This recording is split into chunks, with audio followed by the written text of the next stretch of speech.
Halo, testing. Salam sejahtera, selamat malam. Boleh dengar, tuan-tuan dan puan-puan. Sudah tiba masa untuk kita bermula sesi Facebook Live bersama Khairun. So, para hadirin atau netizen boleh dengar atau tidak? Can hear or not? Ada respon?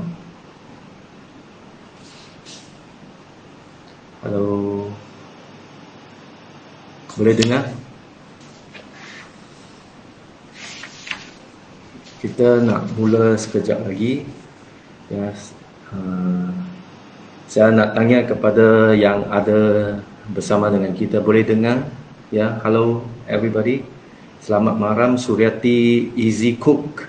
Ya, thanks. Can you hear me? Boleh dengar ke? Jika boleh dengar, bagi tahu, nanti kita akan mulakan. Can hear. Irene, yeah, long time doesn't hear from you. Yeah, how are you, Irene? Yeah. Ang Leng O, yes, okay, can hear. So we are going to start soon. Ya, malam ini saya akan berbincang tentang isu yang berkaitan dengan sekolah. Ya, sekolah. Ramai yang akan tanya bila sekolah akan buka. Ya, anak saya sekarang sentiasa hanya duduk di rumah. Ya, walaupun ada e-learning, tetapi masih agak jauh berbeza dengan keadaan yang boleh bersemuka di dalam kelas sekolah-sekolah. So malam ini kita akan bincang tentang isu ini, kerana isu ini dia bukan sekadar mempengaruhi terhadap pelajar, tetapi ibu bapa dan juga orang-orang yang berurusan dengan pihak sekolah.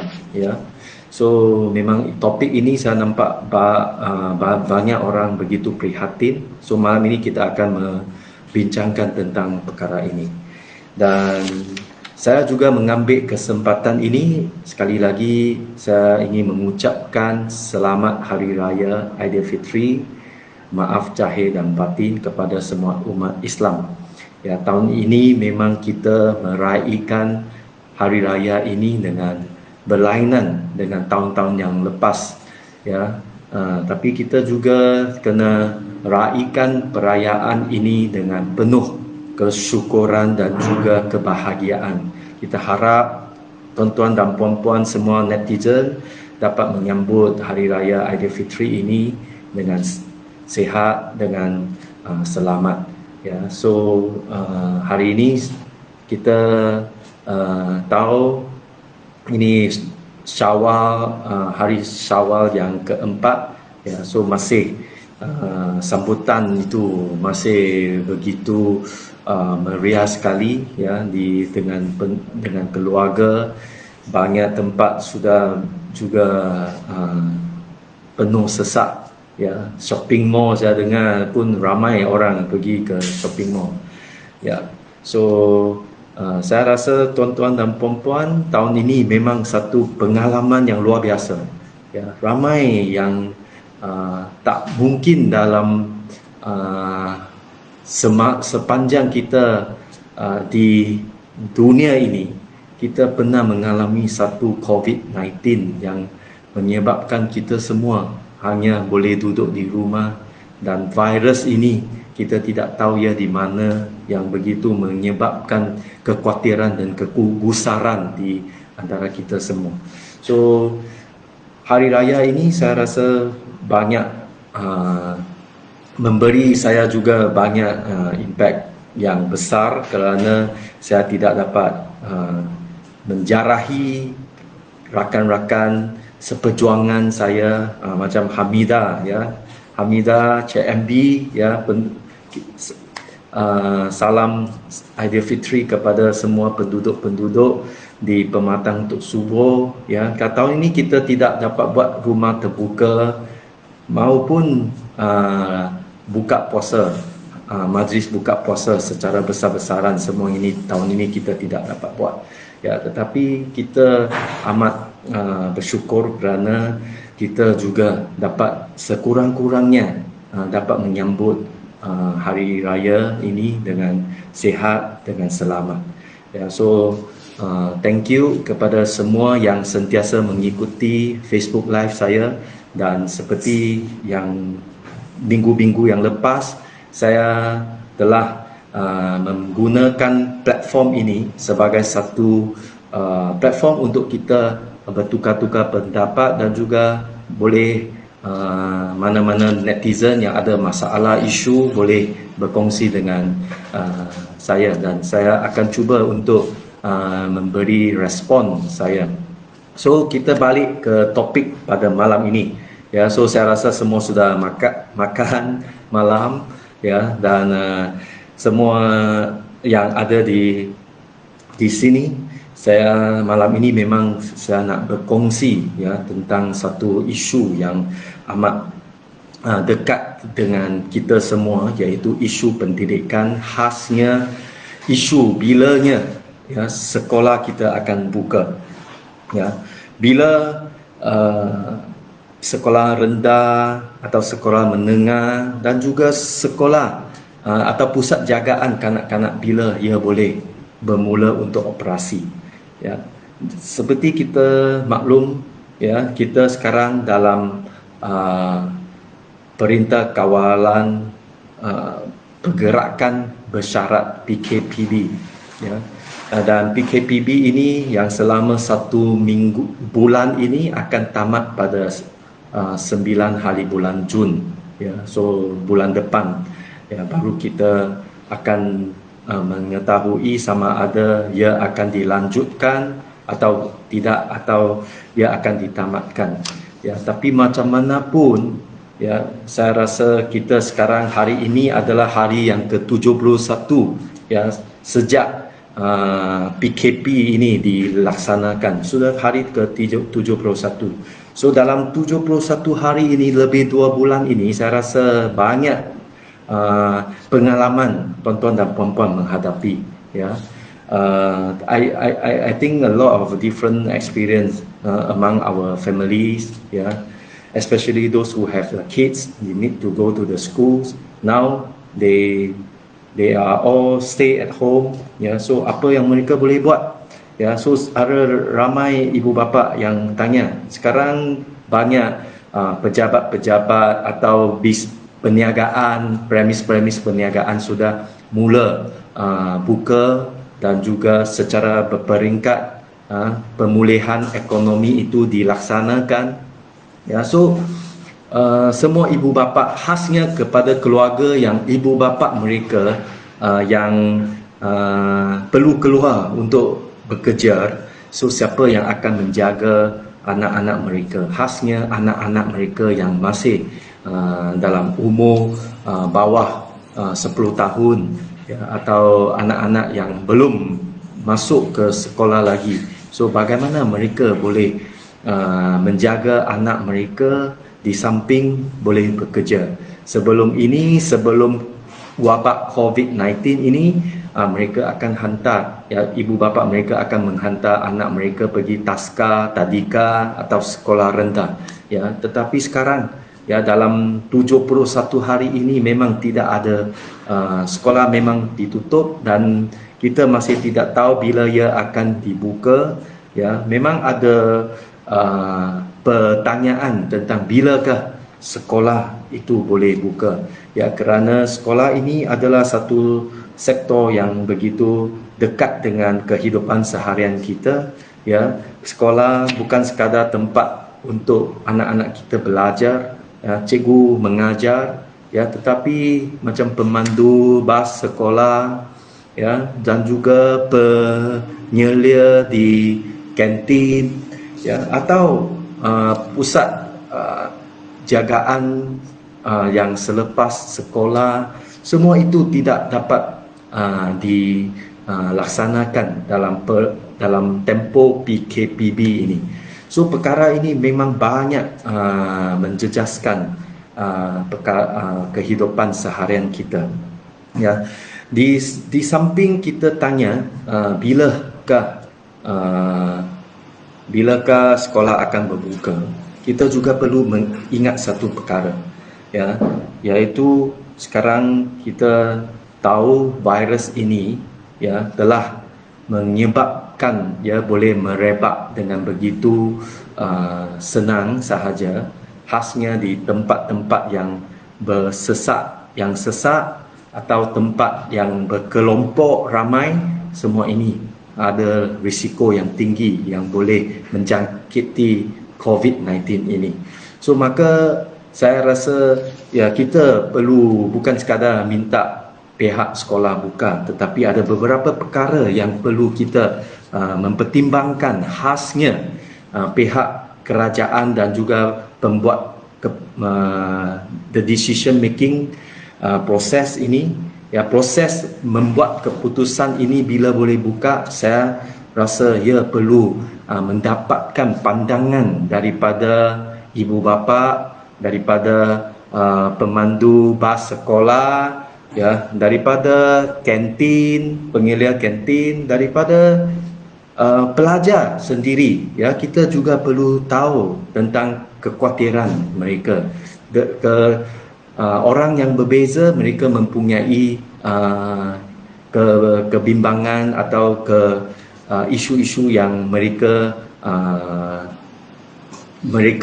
prihatin itu, ya. Macam misalnya pihak bas sekolah, ya, sekarang jika anda adalah seorang pemandu bas sekolah, bas sekolah anda perlu dibuat disinfeksi, ya, dan juga susun atur untuk pelajar-pelajar yang boleh duduk dalam bas sekolah itu. Dulunya mungkin 40 pelajar satu bas, sekarang mungkin you tidak dapat bawa 40 pelajar sebab kita perlu maintain the social distancing, the penjarakan sosial. Maka you juga perlu ubah suai, ya.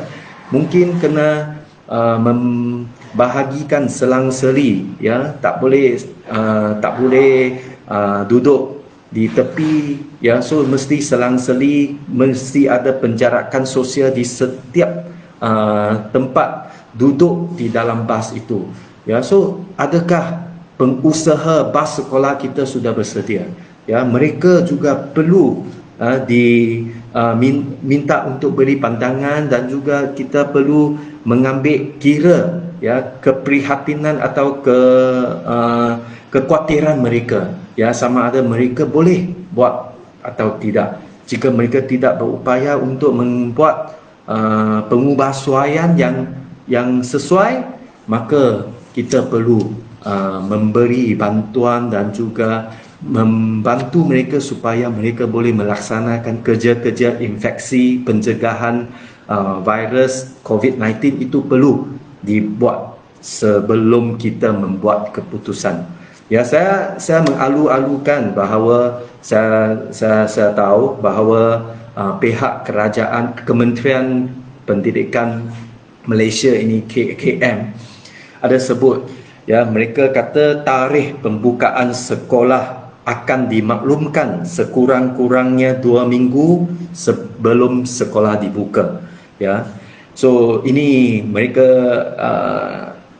ini Kementerian Pendidikan telah menyatakan bahawa mereka akan mendapatkan nasihat daripada KKM, Kementerian Kesihatan Malaysia, dan juga sekiranya boleh buka, maka mereka akan maklum 2 minggu, ya, 2 minggu sebelum pembukaan sekolah itu. So ini satu perkara yang penting, tapi bagi saya dia bukan kena maklum 2 minggu dari sekarang juga, ya. Saya rasa sudah tibanya masa kerajaan boleh mendapatkan, mengumpul suara, ya, stakeholders, setiap stakeholders yang terlibat dalam proses persekolahan itu perlu diambil kira, ya. Ini penting, ya. Dan juga saya juga difahamkan dalam, I think dalam berita juga ada menyebut bahawa Kementerian Pendidikan kata, ya, mereka sekarang, ya, juga akan mengutamakan, ya, pelajar-pelajar yang bakal menduduki peperiksaan SPM, SVM, STPM, ya. Mereka pelajar-pelajar ini akan diberi keutamaan untuk balik ke sekolah setelah mendapati nasihat daripada KKM. Ya, so ini adalah berita yang penting, tapi saya rasa sekarang sudah tibanya masalah, bukan sekadar tunggu 2 minggu baru kita umumkan keputusan, tapi kita sudah boleh mula untuk bersiap sedia. Ya, seperti saya kata, ada pengusaha kantin, mereka juga perlu memastikan bahawa tempat-tempat duduk, sebab walaupun kita sudah boleh start dine in, boleh makan dalam kantin atau di restoran, tapi mesti juga kita mematuhi penjarakan sosial. Saya nampak ada kedai-kedai restoran, ya, sekarang walaupun sudah boleh dine in, tapi penjarakan sosial memang tidak dijaga. Saya nampak sudah ramai macam 4 sekawan duduk satu meja. Ya, saya tak tahu, mungkin dia dah satu family, tapi bagi saya dia mungkin kawan-kawan saja. Jika kawan-kawan, dia maksud dia ada risiko, ya, untuk merebakkan virus COVID-19 ini. So ini satu perkara yang kita perlu ambil maklum, ya.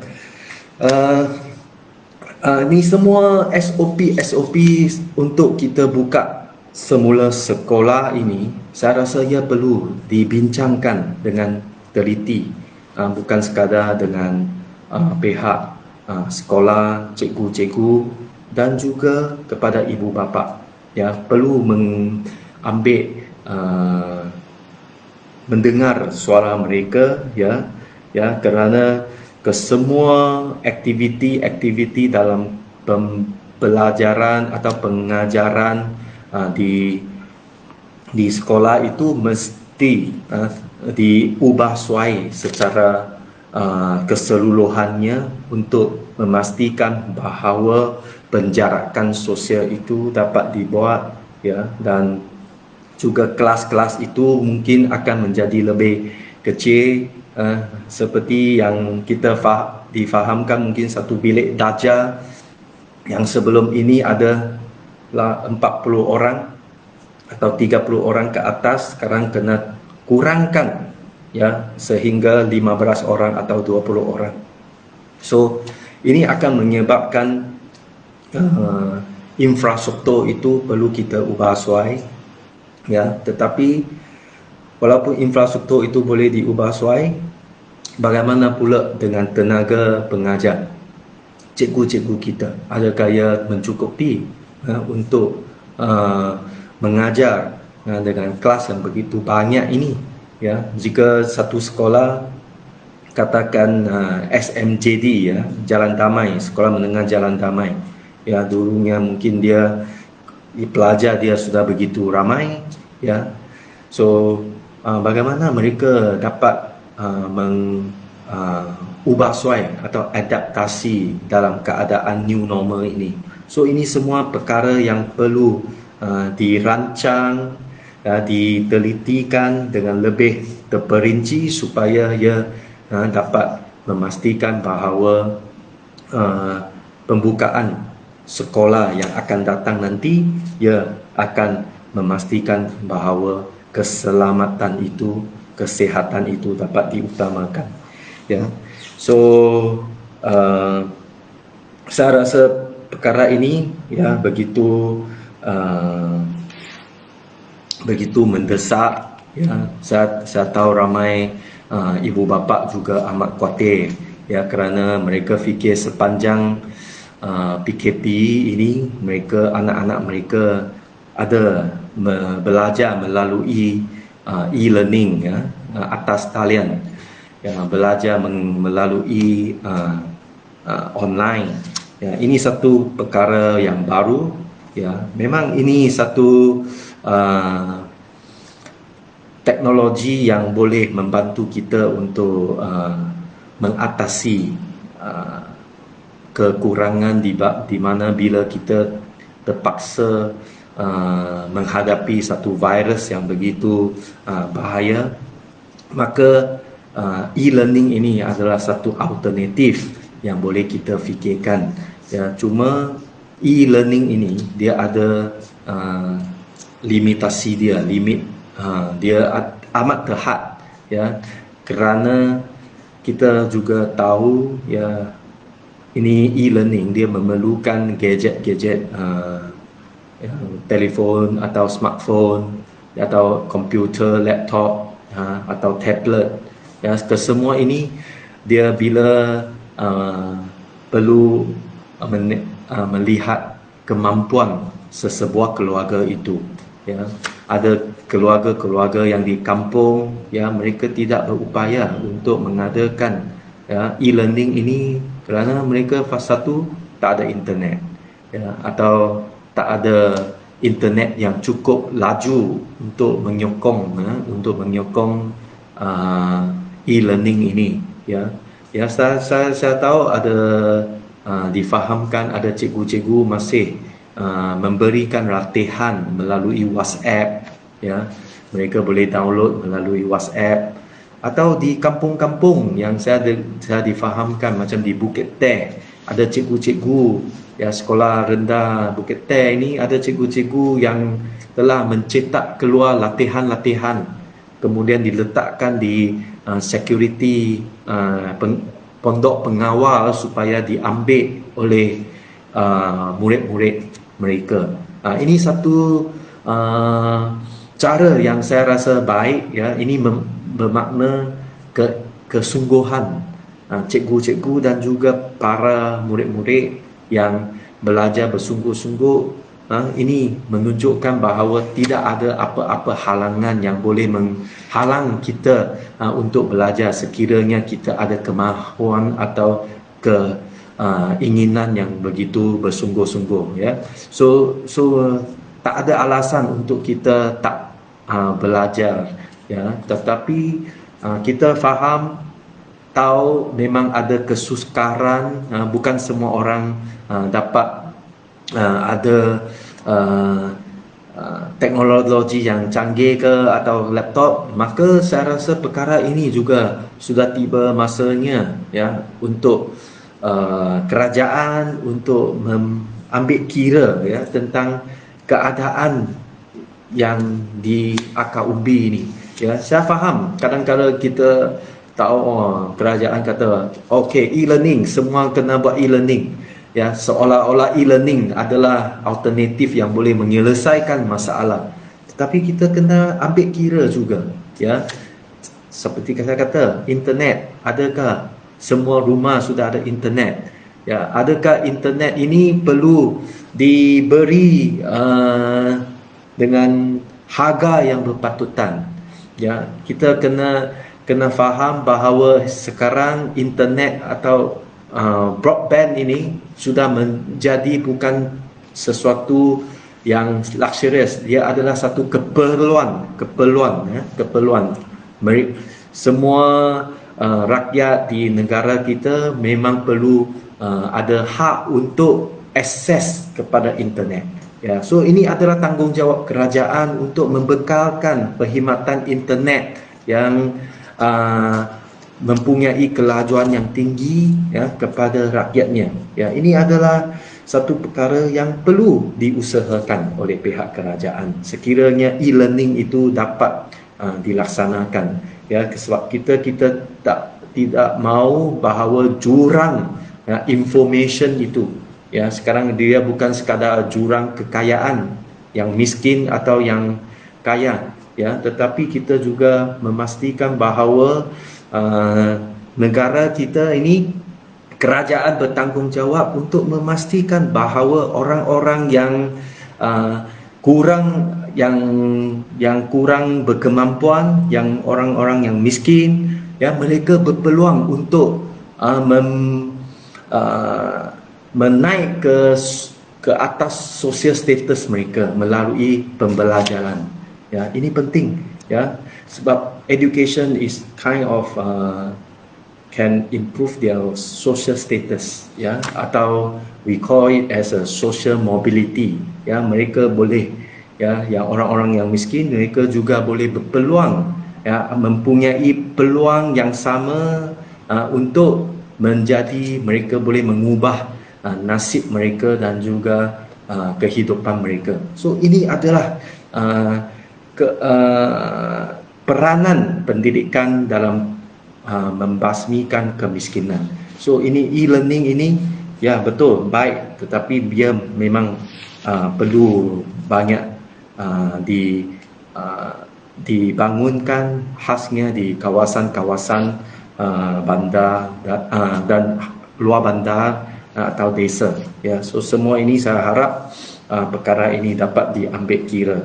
So saya di sini saya difahamkan ada beberapa orang juga naik ke sini.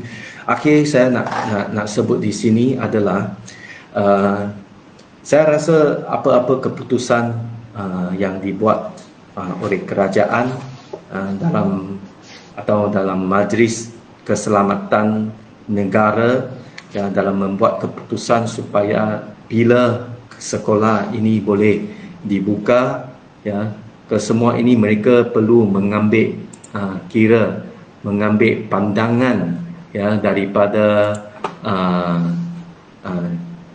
guru-guru, daripada ibu bapa, daripada pihak pemandu bas sekolah ke, pengusaha kantin ke. Mereka semua ini perlu pandangan mereka, kebimbangan mereka, semua ini perlu diambil kira dan perlu ditangani dengan baik supaya kesemua ini, ya, dapat barulah kita boleh memastikan bahawa sekolah itu dibuka dengan baik, ya. Dan saya rasa kita pihak sekolah sendiri juga perlu berterus terang sama ada sekolah anda sudah bersedia untuk buka semula, ya. Disinfeksi yang besar-besaran di seluruh sekolah, ya, mengambil suhu setiap pelajar, ya, memastikan penjarakan sosial di dalam kelas dan juga di tempat-tempat kantin atau kemudahan-kemudahan dalam sekolah, ya. Semua ini, ya, perlu diatur dengan adanya satu SOP yang menyeluruh, ya, supaya, ya, boleh memastikan keselamatan untuk semua. Dan saya juga mengalu-alukan semua, ya, sekiranya anda juga boleh berkongsi dengan saya, ya, apakah implikasinya kepada anda sekiranya sekolah itu akan ditutup, ya. Saya dengar akan ditutup sehingga bulan September, paling awal pun akan dibuka pada 1 September, ya, ini kemungkinan. Tetapi hari ini kita tahu ini pengajian tinggi, ya, ini universiti, ya, universiti. Kementerian Pengajian Tinggi telah mengeluarkan satu kenyataan media di mana pengendalian aktiviti akademik di kampus institusi pendidikan tinggi, ya, semasa dan pasca Perintah Kawalan Pergerakan, iaitu aktiviti pengajaran dan pembelajaran PDP hendaklah dilaksanakan secara online, ya, secara dalam talian sehingga 31 Disember tahun 2020 tahun ini. So maksudnya universiti kita akan teruskan, ya, online study mereka, online learning mereka sehingga 31 Disember tahun ini, ya. Ada beberapa yang longgar, yang berkecuali dalam perkara ini, ya. Tahun akhir yang jika mereka perlu pergi untuk makmal, ujian-ujian makmal, ya, semua itu ada pengecualian mereka, tetapi keseluruhannya mereka akan mengadakan pembelajaran dan juga pengajaran secara online, ya. So ini universiti, ya. So ini satu sehingga tahun depan baru kemungkinan akan buka. Tapi untuk sekolah rendah dan juga sekolah menengah, kita mungkin saya juga ada mendapat maklumat kemungkinan, ya, yang tadi saya kata ni SPM, STPM mereka akan dibenarkan untuk balik ke sekolah dulu, ya. Tapi bila saya tak tahu lagi. Ini kita tunggu pengumuman daripada kerajaan. Tetapi seperti yang kita katakan itu, perlu memastikan penjarakan social disinfection dan lain-lain yang SOP yang perlu dibuat, ya. Dan so untuk sekolah rendah dan pusat penjagaan kanak-kanak itu memang saya tak ada maklumat lagi, ya. Cuma seperti saya rasa ini kekhawatiran dan kesusahan yang telah dialami oleh ibu bapa, kedua-dua ibu bapa yang perlu keluar untuk bekerja ini, saya rasa kerajaan perlu mengambil maklum dan juga membantu yang ibu bapa kita untuk memudahkan, ya, untuk memudahkan mereka boleh pergi bekerja dengan tanpa kebimbangan dan juga kekhawatiran ke atas siapa yang akan menjaga anak-anak mereka. So semua perkara ini saya rasa perlu diambil kira, ya. Okey, so itu sedikit sebanyak daripada saya. Saya juga tengoklah siapa-siapa yang ada nak berkongsi tentang pengalaman anda, ya. Sekiranya sekolah ini akan ditutup sehingga tahun depan, apakah implikasi sekolah ditutup itu terhadap anda? Boleh berkongsi dengan saya, ya. Robert Ting, apa khabar YB? Khabar baik. Abu Seman, ya. Hi YB, yes, ya. Thanks for coming. Anything you want to add can share with us also, Abu Seman. Maziliana Ahmad, okay, good effort YB, thank you. Noliza Noli, ya. Hoka Leong, ya, yang juga saya rasa distance learning lebih sesuai untuk para pelajar lah, dan jimat kos daripada buat perubahan lain. Ya, betul, ya. Memang distance learning atau e-learning ini adalah satu trend pada masa sekarang, tetapi seperti yang saya katakan itu, untuk bukan semua pelajar atau keluarga dapat akses kepada internet dan juga smartphone, ya. So mereka memang ada kesulitan dalam e-learning ini. So kelompok ini perlu dijaga dan juga dipastikan mereka tidak they are not left behind, ya. They are not denied their rights, ya. So semua ini mereka perlu dijaga, ya. Hamzah, Ahmad Sharif, welcome, ya. Okay, hak asasi, ya. Hoka Leong, Samsudin, hi, welcome, selamat hari raya Din, ya. Ya, Samsudin bukan cikgu, right? Di sini siapa ada di sini siapa yang ada merupakan cikgu, boleh perkenalkan diri, ya. Ya, welcome Samsudin. Edina Maisara, ya. Okay, welcome. So saya rasa malam ini ini sekali lagi lah, ya. Sekarang adalah bulan Syawal, hari keempat, ya. Syawal keempat, ya. So semua mungkin masih dalam mood holiday lagi, ya. So but anyway, saya rasa saya ingin menggunakan platform ini untuk teruskan, ya, perbincangan seperti ini supaya ia akan disampaikan kepada pihak yang berkuasa, ya. Dan saya akan memastikan bahawa sekolah-sekolah yang ada di kawasan Macang Bubuk ini, ya, mereka akan mengambil kira tentang ke perkara-perkara yang dibimbangi oleh ibu bapa dan juga para pelajar. So kita nak jadi platform ini sebagai satu platform untuk suara rakyat itu dapat didengar, ya, bukan sekadar oleh orang-orang yang membuat keputusan, tetapi boleh dikongsi bersama komuniti kita, ya. Ini adalah tiba satu masa untuk kita memperkukuhkan solidariti di antara kita ini, ya, supaya kita dapat mengatasi cabaran ini, ya, COVID-19 ini. So dengan kata-kata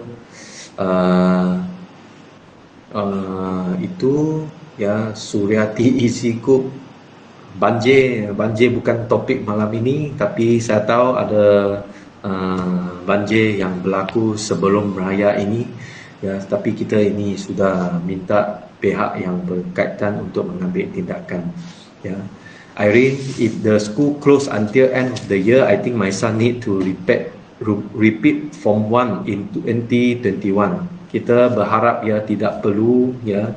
So ini adalah satu cabaran untuk kita semua, ya. That's why e-learning itu dia macam satu perkara yang boleh sebagai alternatif, tetapi tidak menyeluruh, ya. Ya, sama ada perlu repeat atau tidak, saya rasa itu akan diputuskan oleh kerajaan, iaitu Kementerian Pendidikan lah, ya. Ya, kita harap, ya, tidak perlu repeat lah, ya, sebab pembelajaran itu masih boleh dilakukan, ya. Dan saya difahamkan juga cikgu-cikgu masih ada mengajar, ya, melalui seperti saya kata tadi, melalui internet, dan juga membeli latihan melalui kepada pelajar-pelajar yang tidak dapat akses kepada internet, ya. So semua ini saya rasa kita yang penting kita perlu memastikan bahawa satu perkara, iaitu pembelajaran itu boleh, proses pembelajaran itu berlaku sepanjang masa, dan tidak ada alasan bagi kita bahawa kita tak boleh belajar, ya. Banyak benda yang boleh kita belajar sekiranya kita ada satu keinginan yang bersungguh-sungguh. Tak ada sesiapa yang boleh menghalang kita untuk belajar dan juga maju diri, ya, maju jaya dalam bidang akademik atau bidang-bidang lain. So saya sekali lagi ingin mengucapkan selamat Hari Raya Aidilfitri kepada semua umat Islam, ya. Maaf zahir dan batin sekiranya ada apa-apa kesilapan yang saya lakukan sepanjang saya jadi YB ke, atau sepanjang saya mengadakan Facebook Live ini. Dan saya juga mendoakan agar semua netizen dan juga semua kawan-kawan yang mengikuti Facebook Live saya ini sentiasa dalam keadaan yang sihat dan selamat, ya, khasnya dalam musim wabak COVID-19 ini, ya. Dengan kata-kata itu kita akan jumpa lagi, ya. Selamat malam, 大家晚安，谢谢大家，good night， Wanakkam, Nandri Wanakkam, thank you, bye bye.